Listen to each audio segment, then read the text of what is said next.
Bonjour et bienvenue dans ce tutoriel consacré à Fontface.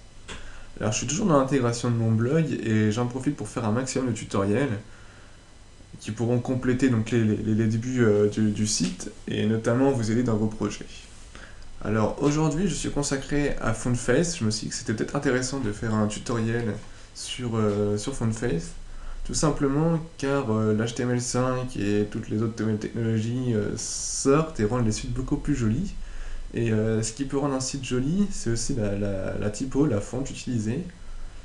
Notamment depuis que Google a mis en ligne son site Google Font, on peut retrouver pas mal de polices assez intéressantes et gratuites.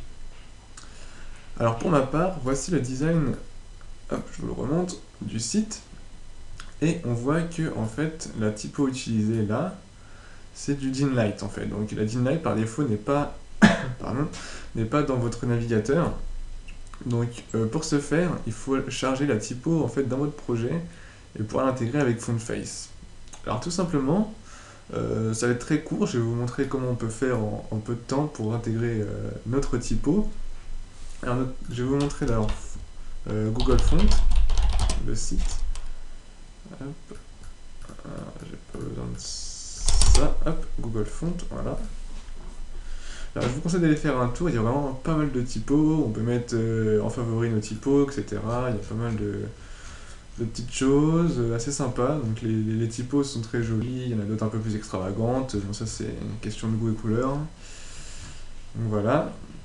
Moi personnellement j'ai choisi la Dinlight, je la trouve sobre et assez sympa. Donc je l'ai téléchargée, j'ai déjà mis dans mon projet, donc elle est ici. Donc vous pouvez avoir plusieurs extensions, faites attention aux extensions, moi c'est une OTF que j'ai téléchargée, mais suivant les typos, vous pouvez avoir d'autres extensions. Alors, pour ce faire, on va tout simplement aller dans mon projet. Donc là, j'ai la police de base donc du navigateur. Alors ce qu'on va faire, c'est que on va intégrer notre nouvelle police. Alors, moi j'aime bien ranger en haut en fait les polices chargées. Donc je vais mettre en majuscule, fonte, voilà. Et je vais lui dire donc d'appeler Fontface, si on ne peut pas oublier l'arrobase devant. Hop. D'utiliser la font family. Alors, hop, font family. Je vais l'appeler Din et là pour dire Dinlight. Vous l'appelez comme vous voulez. En fait, ça va être le raccourci que vous lui donnez. Et ensuite, on va lui dire d'aller chercher l'URL de la typo. Donc, moi, elle est dans font et ça va être din. Voilà, je vais copier, hop, ça va aller plus vite. Voilà. Voilà. Hop. Donc là, j'ai fait une petite faute. Voilà. Donc là, tout simplement, je lui dis d'aller chercher la source de la typo. Donc via l'URL, on remonte dans les dossiers, on va dans font chercher le fichier police.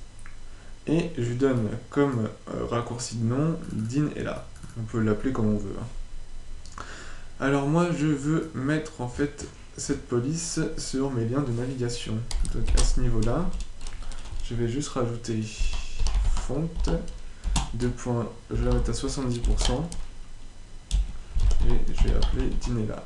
Bon après je vais charger Taoma deuxième, Arial, Helvetica et sans série. Voilà. Si je fais ça en fait c'est juste s'il trouve pas la typo Dinla, il va charger en fait les prochaines, donc Taoma, Arial, etc. Donc là on va recharger et normalement voilà, on voit que la typo a changé et que c'est bien la Dinlight que j'ai choisi. Donc pour vous montrer, si je change ici, je mets din L, on va perdre la typo, hop, elle n'est pas reconnue, et par contre si je change ici din L, hop, il va la retrouver. Voilà, donc c'est vraiment un raccourci que vous pouvez lui donner. Si vous avez plusieurs typos, c'est bien de donner des noms assez indicatifs. Moi din L pour Dinlight, après Ça peut être bon, ce que vous voulez en rapport avec la typo.